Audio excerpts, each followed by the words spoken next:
biodiversidad? Bueno, biodiversidad en realidad lo que se refiere es todas las formas de vida que existen en un determinado espacio. Puede ser una hectárea de bosque nativo, o pueden ser 10.000 hectáreas de bosque nativo, o un río, o de pronto un ambiente costero. Es decir, en el caso, por ejemplo, de un bosque nativo, implica todos los seres vivos, desde virus, bacterias, hongos, hasta vertebrados, insectos, plantas verdes. Es decir, es el conjunto de seres vivos que interactúan entre sí y que además tienen una cierta organización. Esto es importante porque un zoológico puede tener biodiversidad, pero obviamente no responde a esta definición. En un ecosistema son muchos seres vivos que están como entrelazados y donde la supervivencia de esa biodiversidad depende justamente de la interacción que tienen todos esos seres vivos. Esa es lo que tenemos y es lo que desconocemos, ¿no? O sea, hablamos de, Sí. pero normalmente no se conoce todas las especies y las poblaciones que hay en un cierto ambiente.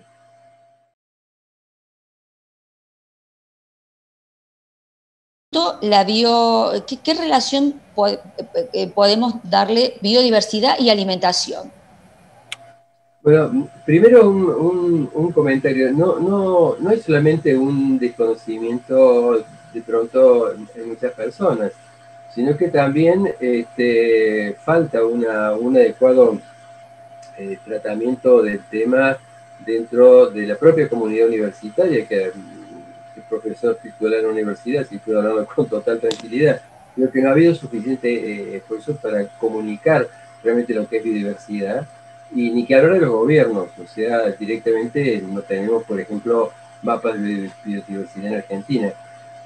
Con respecto a alimentación, tengamos en cuenta que todo el tiempo que lleva la especie humana en la Tierra, de acuerdo cuál sea de los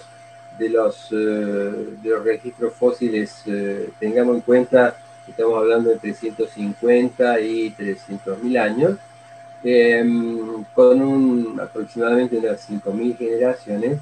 Más del 90% del tiempo que hemos vivido como especie en la Tierra, hemos sido cazadores, recolectores y pescadores. O sea, casi diríamos que la biodiversidad estaba integrada a nosotros como especies y nosotros integrados a la biodiversidad, y había una relación muy estrecha entre el ambiente que se ocupaba y la alimentación. Por ejemplo, para tener una idea, en las comunidades vía guaraní que todavía siguen practicando sistemas de cadenas largas, como lo llamamos nosotros, solamente a nivel de plantas medicinales manejan más de 150 especies de plantas medicinales, sin contar que buena parte de la biodiversidad buena parte, y es una lista bastante grande, es utilizada como alimento.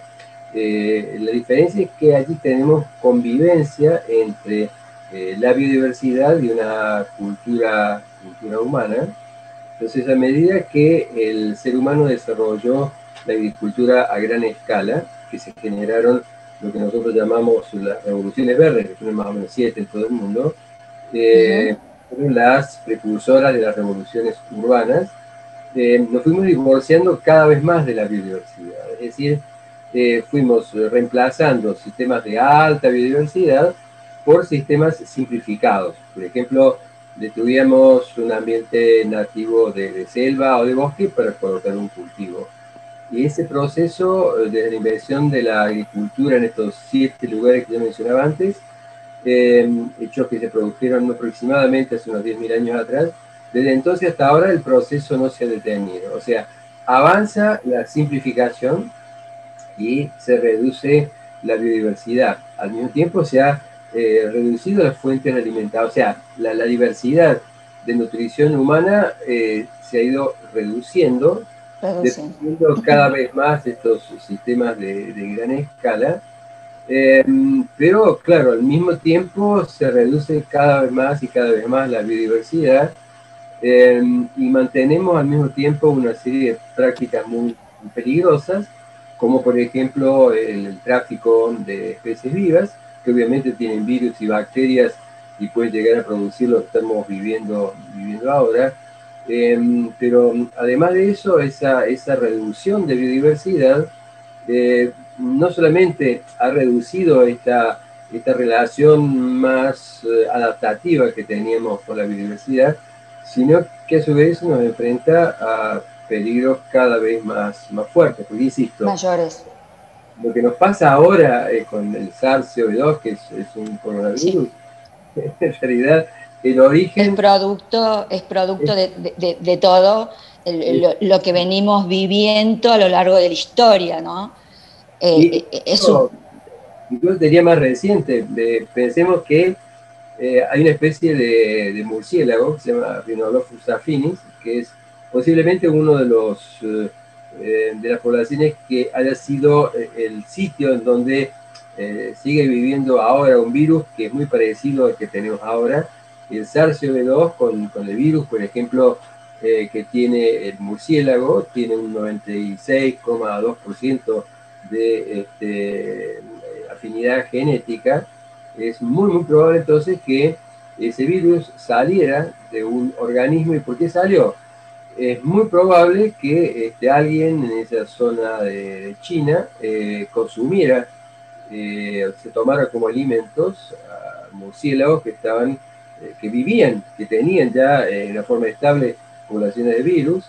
Lamentablemente la cocción de ese alimento no logró eliminar el virus y el virus salió. Ahora, y de hecho en este momento hay una cantidad de zoonosis que pueden recrear este mismo sistema, y a medida que va disminuyendo la biodiversidad, a medida que la aumenta biodiversidad.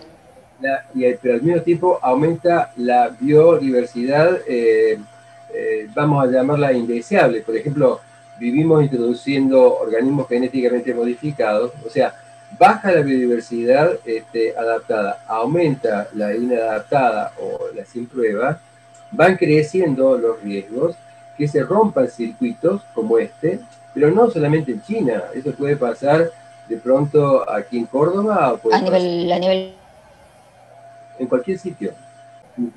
Como para bajarlo un poco a ser entendible.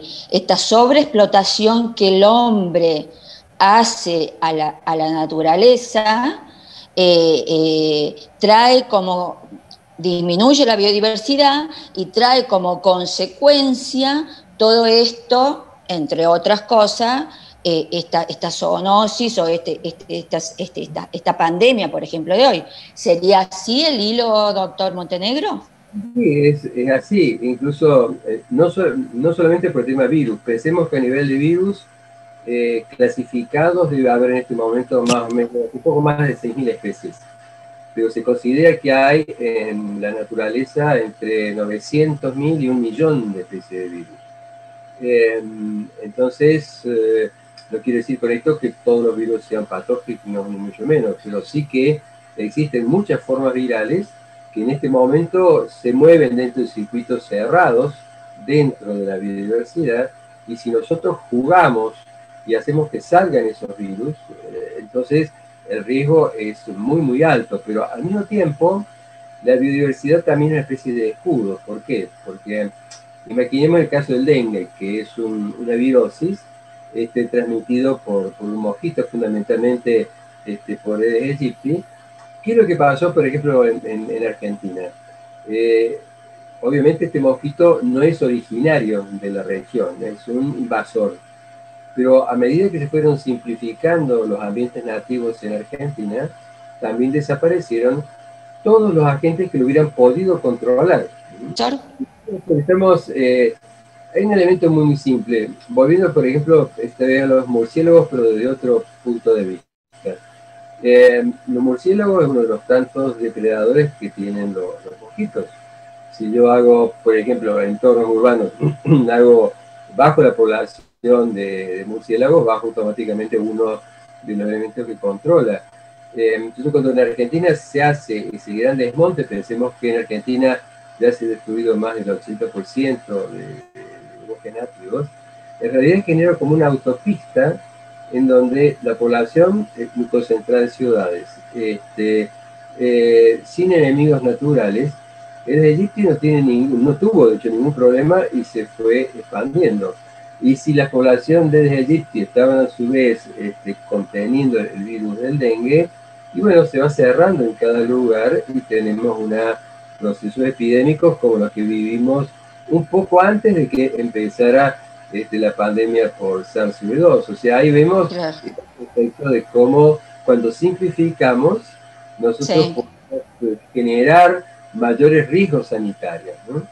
Sí, si vamos al tema alimentario, pasamos de una diversidad de cultivos a los monocultivos, ¿no?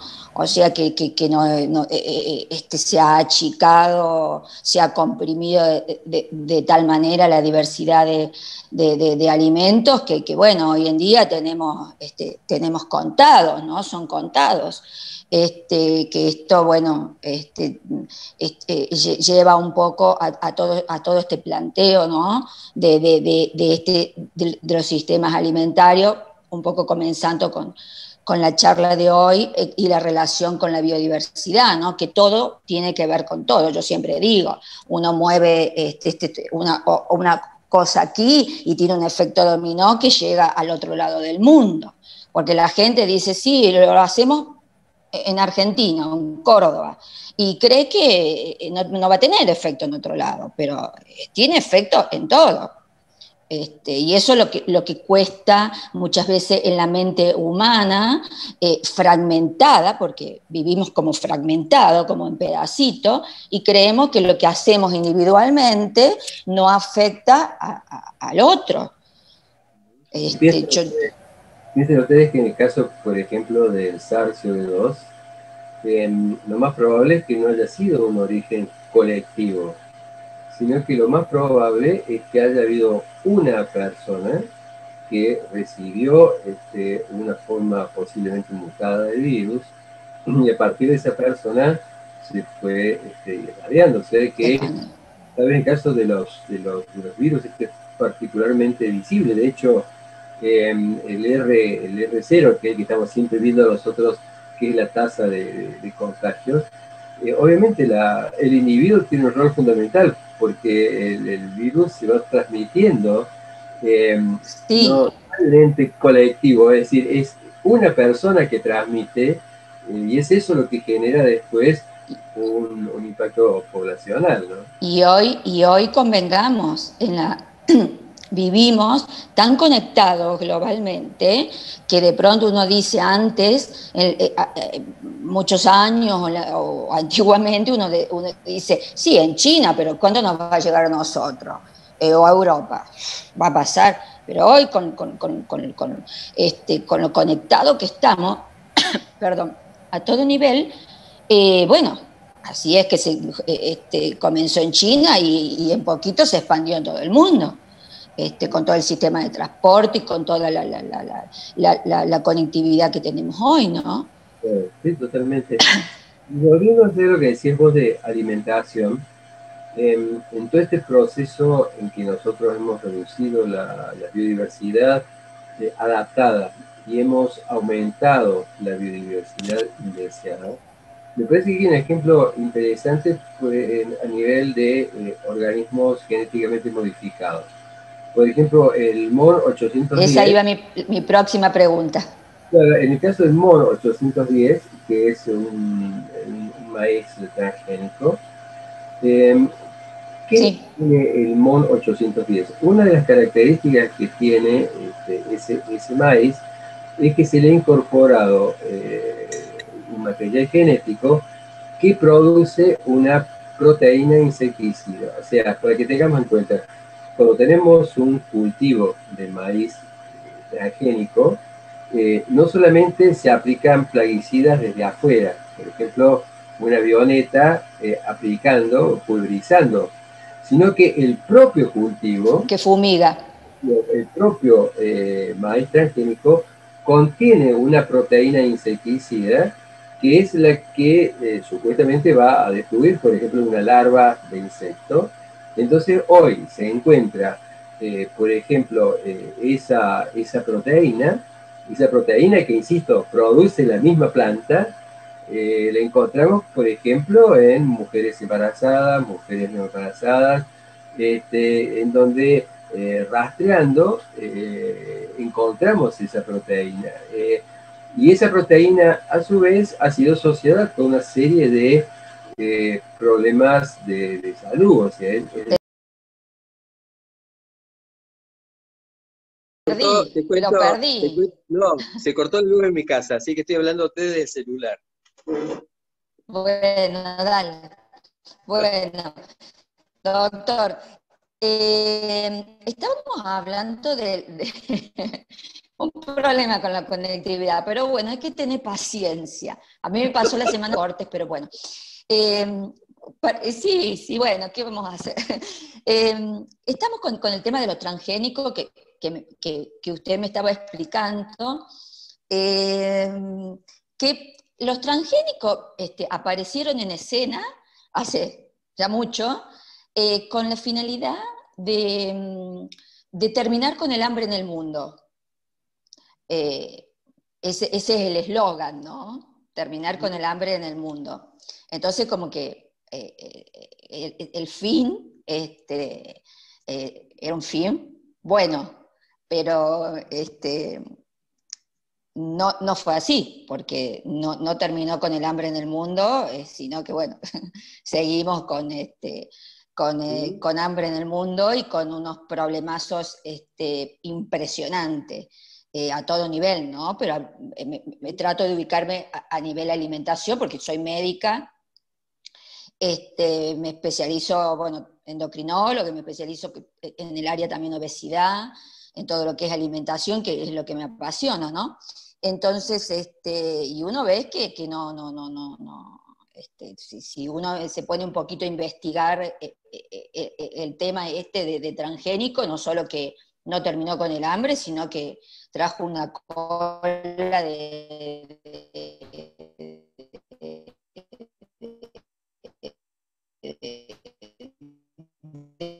problemas. ¿Qué opinión usted de alimentación me podría aportar? Lo que pasa es que yo creo de que en realidad todo está un poco patas para arriba.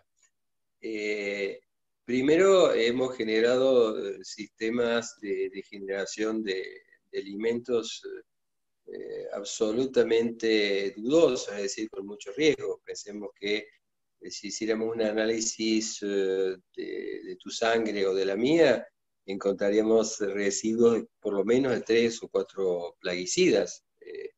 Es decir, generamos un sistema de alimentación tremendamente estrecho, o sea, con una serie de especies protegidas, generalmente son modificadas genéticamente, pero que para el sistema de producción implican también un riesgo, o sea, alimentan y contaminan, o sea, al Claro. mismo tiempo. Entonces, yo creo que ya de por sí ya ese modelo de relación entre alimento y salud está roto, pero agravado por el hecho de que la falta de salud ambiental también termina repercutiendo en nuestra propia salud individual o colectiva. O sea, O es como si colectivo. tuviéramos un ataque por varios lados, porque por un lado tenemos que el agua, que no hay que ser también una suerte de alimento, tenemos que la misma agua que necesitamos, cada vez tenemos en menor cantidad, hay lugares en donde no pueden accederla, y cada vez más contaminada. Y lo mismo pasa con Claro, los y alimentos. además con el sistema alimentario agroindustrial que tenemos, el consumo de agua es mayor que el que tendríamos con un sistema alimentario orgánico o agroecológico. ¿Estoy bien o es así, doctor? Lo volví a perder de nuevo, me parece. Se me quedó congelado. ¿Me ha escuchado? Hoy en día, debe ser los días más complejos que he visto para comunicación. Sí, Este, no. Yo no sé si me escuchó, porque hasta dónde me escuchó que estaba, yo le no decía. estaba, estuve por lo menos escuchándote hasta hasta que se congeló, y coincido, de que incluso, como decías vos, se van agregando como variables que lo van haciendo cada vez más complicado. Lo que a mí de todas formas me preocupa muchísimo es de que finalmente el organismo humano termina siendo utilizado como una especie de tacho de residuos. La comparación tal vez no Sí, sea muy feliz, no, pero resulta no, sí, que pero coincido. en la Y como práctica es... y experimento, ¿no? Como si fuéramos unos ratoncitos de laboratorio que, no, que experimentan con nuestros cuerpos, ¿no? Por eso la salud la tenemos colapsada por donde miremos. Tenemos el cuerpo humano está amenazado. Así como el cuerpo humano, los animales están estresados, la naturaleza está estresada, digo yo. Porque así No, como nosotros totalmente. estamos... Claro, porque incluso fíjate vos que estos residuos, ¿m? Pensemos, es interesante reflexionar en esto. El ser humano ha producido en los últimos 2 siglos, un poquito más de 2 siglos, más de 10 millones de sustancias químicas diferentes. ¿M? De esas 10 millones de sustancias, unas 100.000 se usan a nivel comercial, y de este total, más del 80% no tiene evaluación ecotoxicológica. Es decir, en toda nuestra vida cotidiana terminamos recibiendo sustancias no necesariamente evaluadas por aire, al respirar, lo recibimos por el sistema digestivo, al ingerir alimentos, pero también lo recibimos por agua, e incluso ingresan por piel. Muchos fosforados, por ejemplo, plaguicidas fosforados ingresan por piel. Entonces, desde ese punto de vista, nosotros pasamos a ser como una especie de experimento.